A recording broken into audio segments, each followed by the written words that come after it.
사랑하는 성도 여러분, 오늘도 여러분의 모든 길 가운데 주님과 동행하시는 축복이 있기를 소망합니다. 오늘 우리가 함께 묵상할 하나님의 말씀은 사사기 11장 29절에서 40절입니다. 입단은 사자를 보내 암몬왕과 대화를 시도했고 암몬왕은 대화를 거절했고 이 대화 속에서 입단은 하나님이 주신 재능을 잘 사용하고 동행하는 모습을 보여줬죠. 그리고 입단은 하나님과 함께 암몬과 전쟁을 시작하는데요. 이 내용에서 입다의 비극이 드러나게 됩니다. 어떤 내용이 있는지 살펴보겠습니다. 입다는 암몬과 전투를 치르기 위해 길르앗의 미스베로 나가는데요. 이때 입다의 상태는 여호와의 영이 임한 상태, 즉 성령님과 동행하는 상태라고 볼 수 있습니다. 그런데 여기서 입다가 갑자기 서원을 하기 시작합니다. 서원이라는 것은 스스로 하나님께 헌신을 맹세하거나 예물을 약속하는 행위인데요. 이스라엘 사람들에게 있어 이 행위는 반드시 지켜야만 하는 불문율과 같았습니다. 그런데 입다의 서원의 내용이 좀 이상합니다. 자신이 암몬과의 전투에서 승리하고 돌아왔을 때 자신의 집에서 자신을 영접하는 그를 하나님께 번제물로 드리겠다는 내용이죠.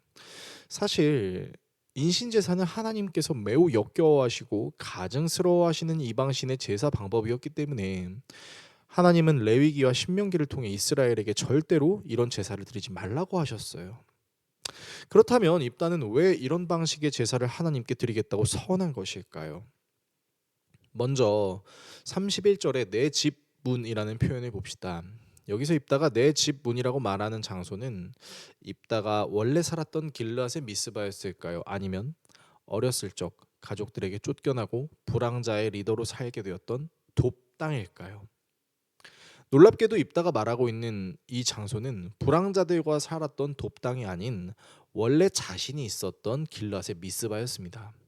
이 내용으로 보아 아마도 입다는 자신이 살았던 길르앗의 미스바 집에 대한 원망이 있었던 것으로 보이고 이 원망을 하나님께 예배할 번제물로 드리는 매우 잔혹한 방식으로 풀려고 했던 것처럼 보이는 것이죠.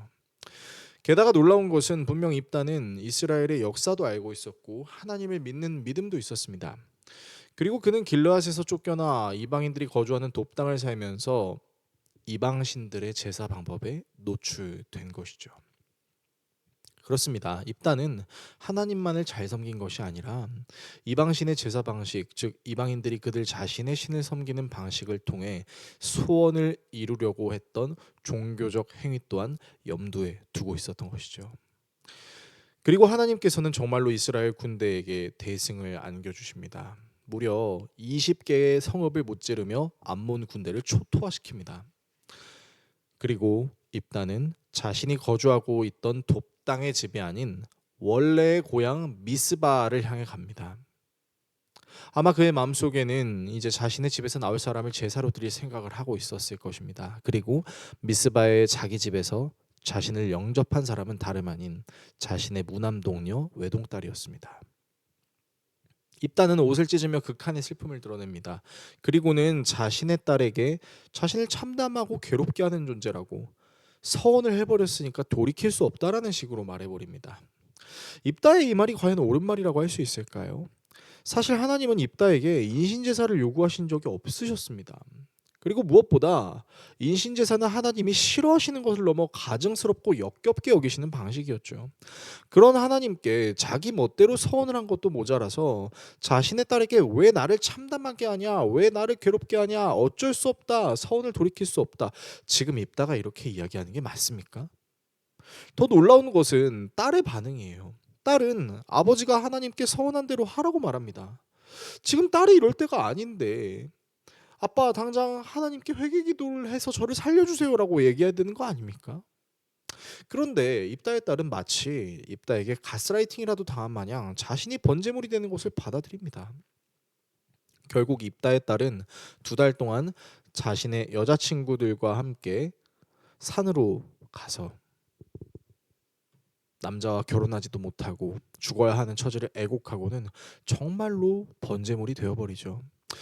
여기에 대해서 많은 신학자들 중 더러 여러 무리들은 번제물이 되지 않았을 수도 있다라는 가능성을 추론하기도 합니다. 하지만 성경의 문맥 그리고 쓰여진 원어의 의미를 조사해 보면 입다에 따른 번제물로 쓰인 것으로 추정하는 것이 옳은 것으로 보이죠. 이렇게 비극적인 내용을 끝으로 본문이 마무리됩니다. 오늘의 말씀을 우리의 삶에 어떻게 적용해야 할까요? 분명 입다에게는 여호와의 영이 임했습니다. 그럼에도 불구하고 입다가 이방신을 섬기는 인신제사 방식으로 하나님께 서원을 했다라는 것은 마치 하나님의 영에 대한 오해나 불신을 일으키는 것처럼 보입니다. 이런 것이죠. 하나님의 영이 제 역할을 못해서 그런 거 아닌가?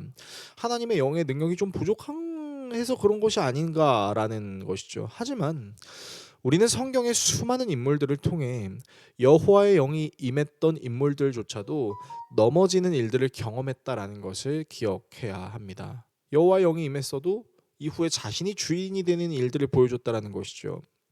심지어 입다는 여호와의 영이 임했음에도 불구하고 더욱 확실한 승리를 얻기 위해 이방신을 섬기는 인신제사 방식을 채택하여 하나님과 거래를 합니다. 여러분, 이건요, 사실 서원이라는 틀을 가지고 있을 뿐, 모양만 가지고 있을 뿐, 그 의미는 진짜 하나님이랑 거래하는 것입니다. 내가 하나님께 이만큼 했으니까 하나님 나한테 이만큼 하세요라고 말하는 것이죠. 심지어 입다는 하나님과의 거래 조건으로 자기를 버렸던 자기 집사람들에 대한 복수심을 활용했죠. 그럼에도 불구하고 입다는 자신이 서원한 내용은 반드시 지켜야 된다는 이상한 똥꼬집을 부립니다. 하나님이 원하시지 않은 서원을 자기 멋대로 해놓고 그것을 지켜야 한다고 말하는 것이죠. 자, 과연 하나님께서 이것을 원하셨을까요? 입다의 이런 모습은 마치 자신의 아집으로 버무려진 종교적 신념에 불과한 것입니다. 그리고 입다의 잘못된 종교적 신념은 자신에게만 적용되는 것이 아니라 하나뿐인 자신의 딸의 죽음에까지 적용되어 버린 것이죠. 생각해 봅시다. 입다가 하나님을 향해 옷을 찢고 죄를 뒤집어 쓰는 참회의 심정으로 자신의 서원을 무효화해달라고 했다면, 하나님께 간절히 빌었다면 하나님께서 입다의 회개 기도를 들어주시지 않았을까요? 하나님은 입다가 회개하기를 바라시지 않았을까요? 그러나 입다는 회개하지 않습니다. 자신의 종교적 신념으로 자신의 딸을 죽입니다. 그리고 이후 입다는 자신의 동족인 에브라임 사람들까지 잔혹하게 살해하는 일을 벌이게 됩니다. 신실한 신앙이라는 것은 하나님의 영이 나와 함께함을 느낌과 동시에 나의 교만함이 언제든 하나님을 배도하게 만들 수 있다는 것을 인지하고 하나님의 도우심을 구하는 것입니다. 신실한 신앙은 자신이 잘못했다는 것을 알았을 때 그 책임을 다른 사람에게 넘기고 자신의 과오를 밝히지 않는 것이 아니라 하나님 앞에 회개하며 하나님의 자비하심을 구하는 것입니다. 우리의 신앙이 종교적 신념으로 버무러져 하나님과 거래하려는 모습이 아닌 신실한 신앙으로 하나님의 자비하심을 구하며 교만으로부터 멀어지는 신앙이 될 수 있기를 예수 그리스도의 이름으로 축원합니다. 기도하겠습니다. 우리를 사랑하시는 하나님, 하나님의 영이 나와 함께 하심을 느낌과 동시에 나의 교만함이 언제든 하나님을 배도하게 만들 수 있다는 것을 기억하며 하나님의 도우심을 구하게 해주십시오. 나의 잘못을 타인의 책임으로 전가하지 않고 하나님 앞에 시인하며 회개함으로 하나님의 자비하심을 구하게 해주십시오.